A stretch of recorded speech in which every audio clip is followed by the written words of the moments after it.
Hey, welcome to our weekly Connect where we focus on doing community life.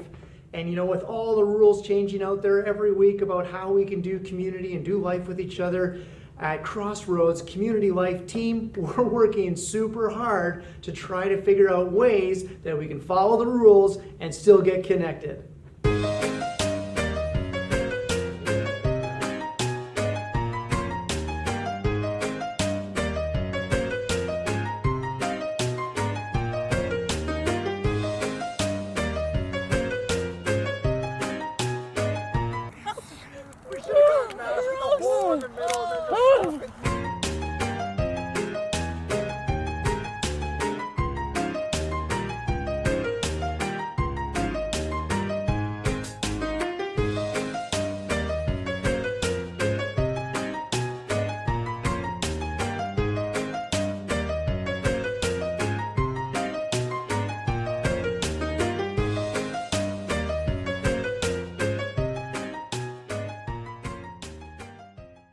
We have a lot of fun here at Crossroads, as you can tell. Hey, you know what? A lot of groups are actually figuring this out way better than we are. And we've had many groups who are trying to figure out how to get connected face-to-face in person and still follow the rules. We've had guys groups going kayaking down rivers.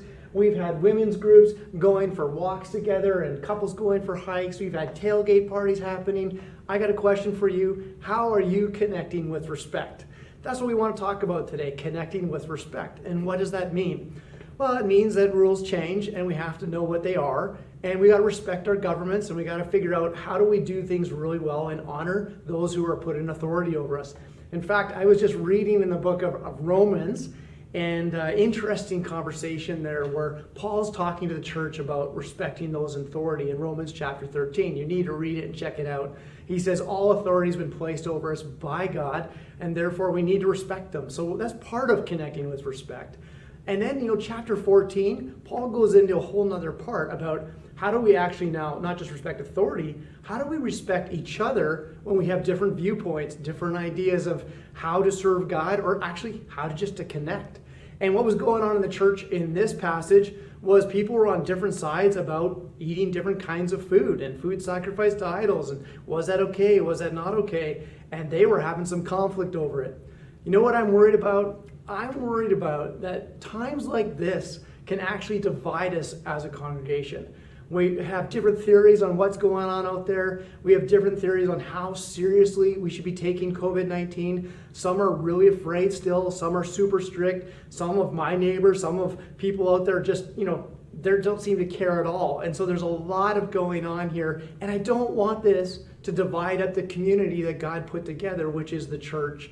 And so we want you to connect with respect, not just to the government, but we want you to connect with respect with one another, that other people see this situation differently, and that's okay. I want to read to you a verse, Romans chapter 14, where he kind of summarizes, here's the real deal. So he says, Romans chapter 14, verse 19, so then let us aim for harmony in the church, and let us build each other up. That was the whole conclusion. Whatever you think about these things, Paul said, whichever side of the camp that you are on, respect each other. And you know how he ends? Don't tear apart the work of God for a belief or for a value that isn't actually essential for your faith. And so as a church, our faith is centralized on Jesus Christ and what he means to each of us. And that's where we have our unity. So don't let this COVID thing divide us up into camps about who's doing what. Let's connect with each other. Let's connect really well, connect with respect for our government, and connect with respect for one another. Hey, send me how you're connecting. I would love to see pictures of your small groups, pictures of how you're meeting in your community with respect, of course, to the rules. And show us what's going on, because it's so exciting to see, isn't it, how people are figuring out how to do community in this new reality. Looking forward to talking to you again real soon.